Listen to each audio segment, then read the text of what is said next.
Resin is a really good way to really enhance your model project. As you can see here, the plastic parts on the bottom are far inferior to the resin parts above. Not only do you get far better definition in the resin parts, but you also get far more detail, lots of wires, lots of extra components that the plastic parts just don't provide. This of course is a little bit more difficult to deal with when you're actually painting, and it requires a bit more of a steady hand to make sure that you get all the little bits and pieces. However, having said that, when it comes to doing the various shading and other effects, it's actually much easier because the resin is working with you and for you rather than just bare plastic. As you can see here, that the floor is just bare, whereas in the resin you've actually got some raised details, some little areas that you can focus on. With the jet engine parts, you can really see that the resin has an element of its own. It really is much more detailed. The wheels also, you can see that they're far better detailed and much more precise. In recent times, weapons have also become available in the resin components, primarily by Edward, and as you can see, they really do enhance the fidelity and the thinness of the parts, especially for the little winglets. This also makes it much easier to paint and weather. Resin weapons, together with the remove before flight tags, can really enhance any future project. And as you can see here, the rear really makes a big difference. Resin parts are formed by pouring them into a mold. So you will always have the resin parts attached to a base. Now this can come in various different forms, as you can see here, and removing them requires different techniques.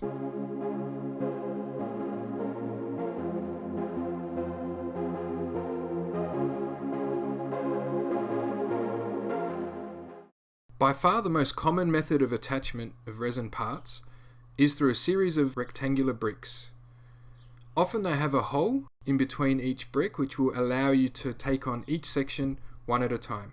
Generally speaking, there are two methods that you can use. One is manual and the second is using a rotary tool. With both, but especially with the rotary tool, make sure that you use a mask and do it in a well ventilated area, because the resin particles are very fine, and if they get into your lungs, it can become a health hazard. When using the rotary tool, make sure that you do it right against the edge of the excess resin. So in other words, leave a few millimeters, or as much as you feel comfortable, from the actual resin part. This can be trimmed later on using a simple scalpel. If you're using the manual method with a little saw, you can go a little bit closer just because you have that little bit more control, but also if you do start to cut into the part, it's much easier to stop because you're not making as much progress as you are with the rotary tool. Personally, I much prefer using the rotary tool. However, I would highly recommend that as you start off, use the manual saw just in case you do make any errors. And if in doubt, make sure to take it nice and slow and be very careful as you progress.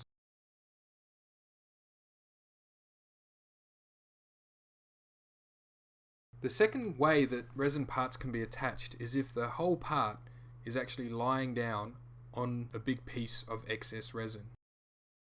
This is very difficult just because of the sheer depth of the actual excess resin that you have to remove. And to be honest, the only real effective way, in my opinion, is to use a rotary tool to eat away at the edges and then leave the core and remove that core manually.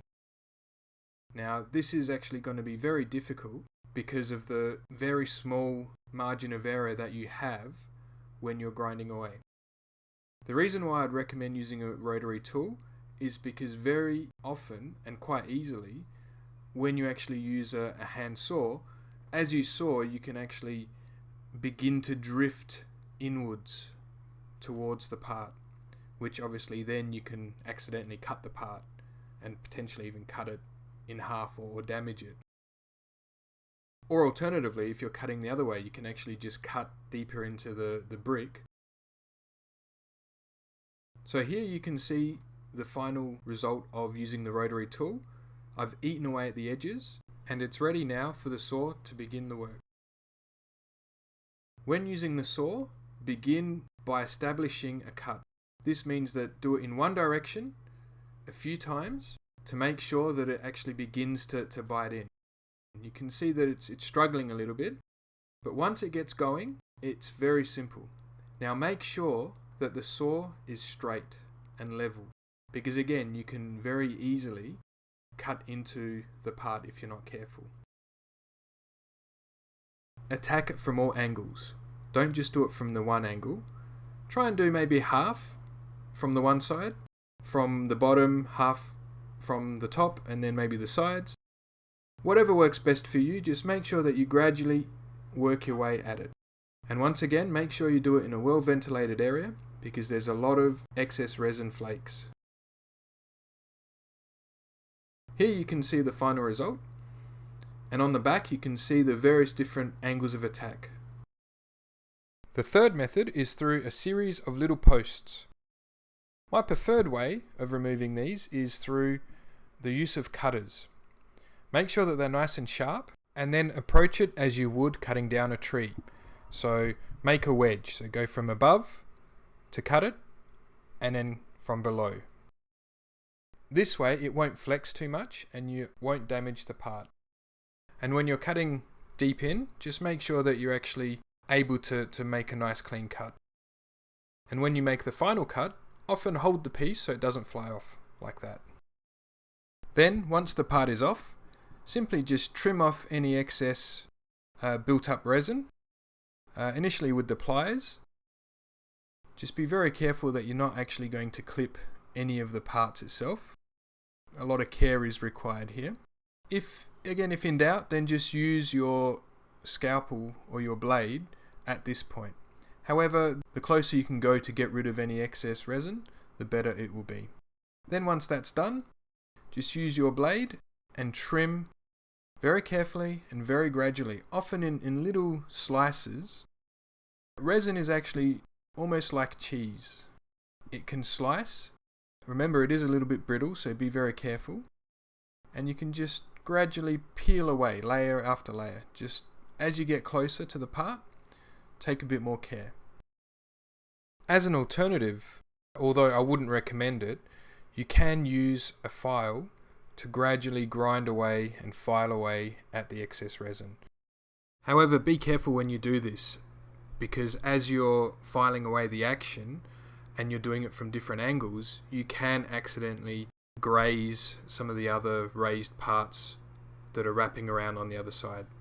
So again, I'd recommend using a blade and just very carefully, very gently eat away at the excess resin. And just a quick note, some parts have flash that need to be removed before you actually trim them off. And of course with these parts, it's just a simple matter of clipping the tiny little attachments. Just make sure that you actually determine where the part stops and where the attachment is. So you can see here there's a little bit of a leg there, and just give it a nice cut. And then make sure you catch it again. And the final type of attachment is the delicate parts, usually hoses and things like that are quite long and they're attached using a series of ribs. Get in there with clippers and just gently pry it free. It's better to do that than use another method just because of the delicate nature of the resin parts. Once it's removed, then just use the clippers again to get a bit closer to the actual part itself, because what you want to be doing next is to be trimming it with a blade. So as close as you can without getting too close to the part, and just gradually eat away at it from every angle.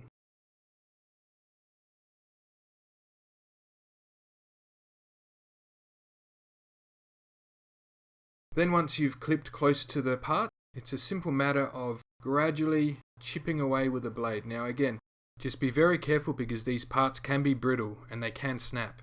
And if they snap, they're very difficult to glue back in place and keep it there forever, because it will always be a weak point, and that's one thing that you don't want.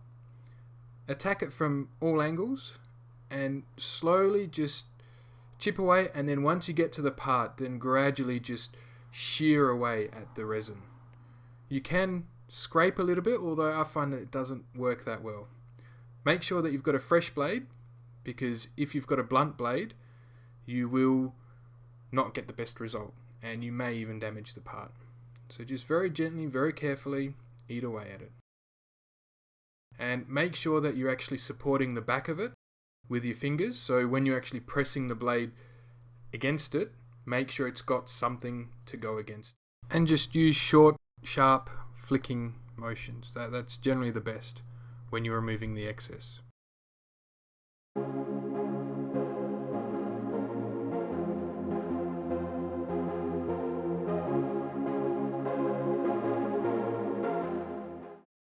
Over the following sequence, I aim to demonstrate just how easy it is to actually bring a good resin seat to life. Yes, it does require a little bit of skill when it comes to painting some of the finer detail, but if you invest in a very good quality brush, and I mean very good quality brush for this kind of stuff, then it makes it that much easier. And make sure that you maintain and clean the brush properly and look after it. But as you'll see, it's actually not that hard to do to make something that will really draw the eye.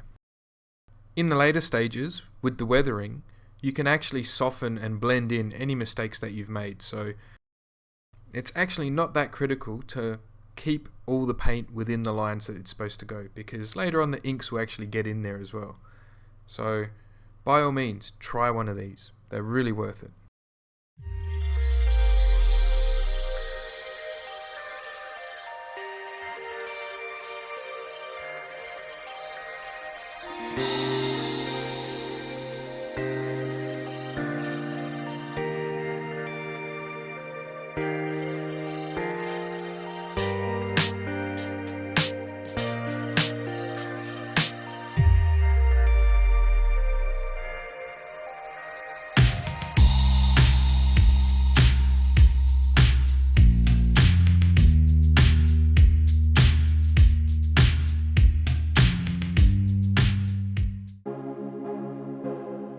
That's all for this episode of Scale Model Cinema.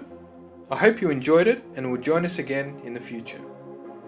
Check out other videos at scalemodelcinema.com. Cheers.